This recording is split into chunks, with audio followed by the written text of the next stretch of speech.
Olá, eu sou Sônia Vasconcelos e este é o podcast do Projeto de Comunicação Social da Bacia de Campos, o PCS-BC, uma medida de mitigação exigida pelo Licenciamento Ambiental Federal, conduzido pelo IBAMA.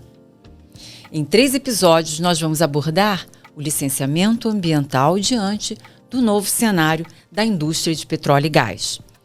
A mudança no volume de produção das bacias, a chegada de novas operadoras, enfim, um monte de coisas acontecendo.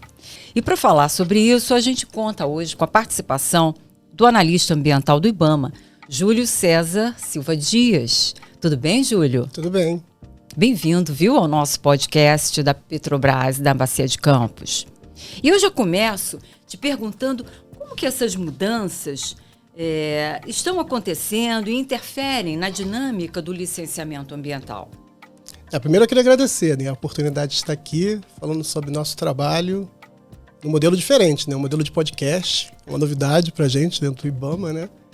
E é importante a gente conseguir comunicar os resultados do nosso trabalho para o público, que participa do licenciamento ambiental federal de uma maneira geral. Em relação às mudanças que estão ocorrendo no cenário da indústria de petróleo e gás, pelo menos no cenário mais recente da indústria de petróleo e gás, eu diria que tem pelo menos umas 3 mudanças principais, né? 2 têm a ver com a mudança do perfil da produção da indústria, um avanço muito rápido da produção da Bacia de Santos, e os efeitos que o avanço dessa produção na Bacia de Santos tem na produção de outras bacias ao longo da costa brasileira. E uma terceira mudança que está ocorrendo, que a gente pode falar um pouco mais para frente, tem a ver com essa questão da transição energética, dos questionamentos que têm sido feitos cada vez mais sobre uma matriz energética que depende da produção de petróleo e gás. Mas te interrompendo, esse é um cenário que já era esperado? A equipe lá, o IBAMA, já estava vislumbrando essa mudança de cenário? Não, parte sim, A gente já esperava que houvesse um avanço da produção para a Bacia de Santos, desde que houve as primeiras descobertas ali na Bacia de Santos, mais recentes, do pré-sal, eu diria, Descobertas do pré-sal da Bacia de Santos, lá para o finalzinho dos anos 2000, ali 2008 e tal. A gente já esperava um aumento dessa produção na Bacia de Santos, mas eu acredito que o ritmo dessa produção foi bastante acelerado. Para a gente ter uma ideia, em 2009, a Bacia de Santos respondia por menos de 1% da produção nacional de petróleo e gás. E hoje, ou melhor, 2022 é o último ano que a gente tem esses dados consolidados da ANP, a Bacia de Santos já responde por 75% da produção de petróleo e gás.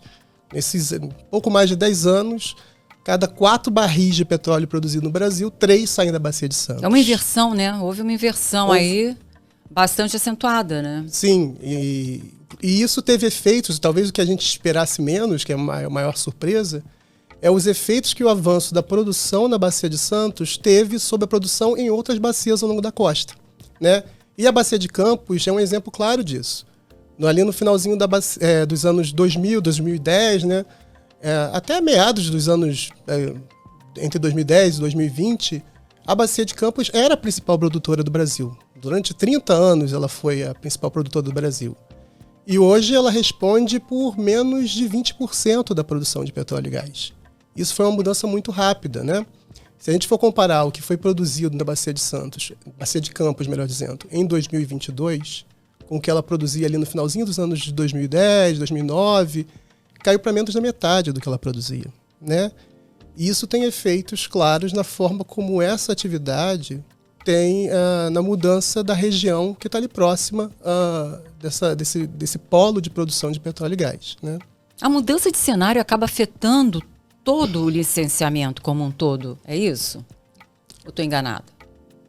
Em parte, sim, acaba afetando, porque a quantidade de processos de licenciamentos que começaram a surgir para novos licenciamentos, novas plataformas de produção na Bacia de Santos, foi muito rápido, E houve essa iniciativa da gente tentar se preparar para licenciar as etapas 1, 2, 3 e agora a etapa 4 do pré-sal, da Petrobras, E com isso, aconteceu algo que a gente talvez esteja uma novidade nesse cenário, que foram, né, os desinvestimentos da Petrobras em outras bacias. Desinvestimento é uma palavra para venda de campos que a Petrobras tinha, não só aqui no Sudeste, né, na Bacia de Campos, na Bacia do Espírito Santo, mas também no Nordeste, né? Campos maduros, né, aqueles campos que a gente chama de campos maduros, são os campos que já produziam há muitos anos e que a Petrobras começou a pôr à venda, e nisso aconteceu o quê? Outras empresas começaram a chegar nessa região.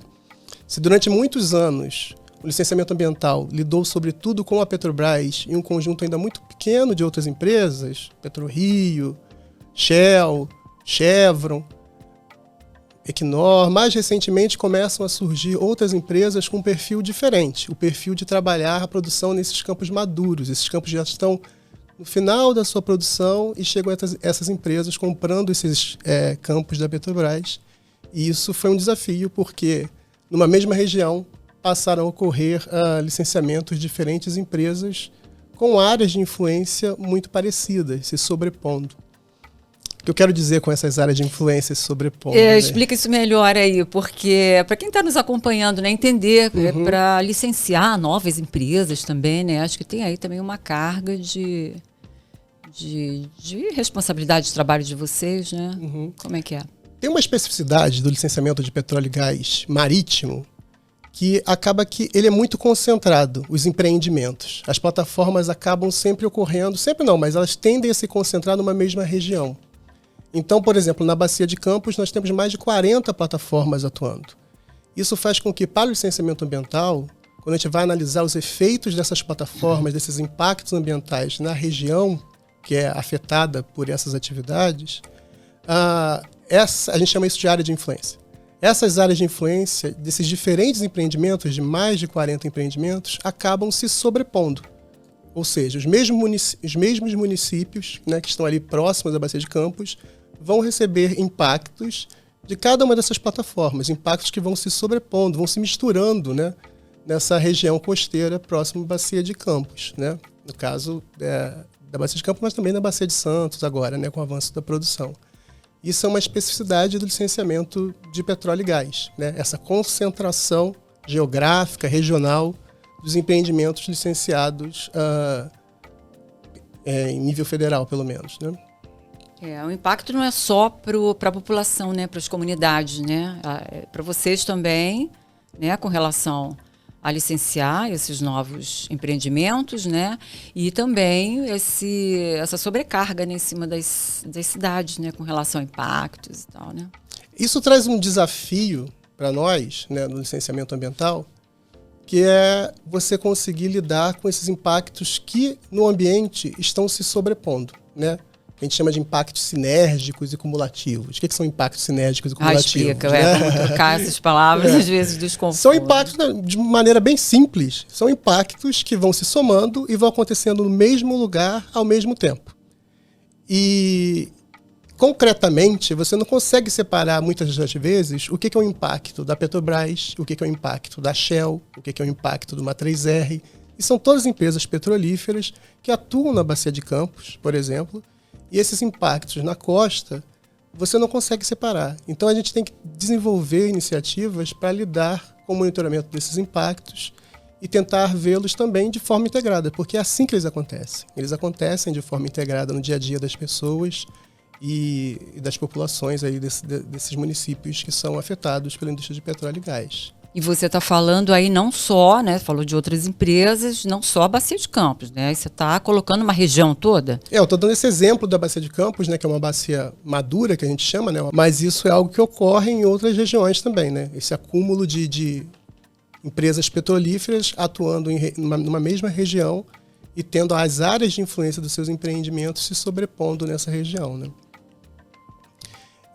E dentre essas mudanças que estão acontecendo, com o avanço da produção da Bacia de Santos e essa venda de campos, né, de plataformas para outras empresas, em paralelo também tem acontecido o que a gente chama de descomissionamento, que vocês já até trataram num podcast aqui também do PCS-BC. Foi um assunto que deu, assim, as pessoas adoraram, porque tinha essa curiosidade de saber o que acontece, né, quando a plataforma sai e vai embora, né? É isso que a gente está tentando fazer aqui hoje, né? Explicar, trocar em miúdos essa coisa toda do licenciamento. E isso sim é uma espécie de novidade, pelo menos o ritmo que está acontecendo, né?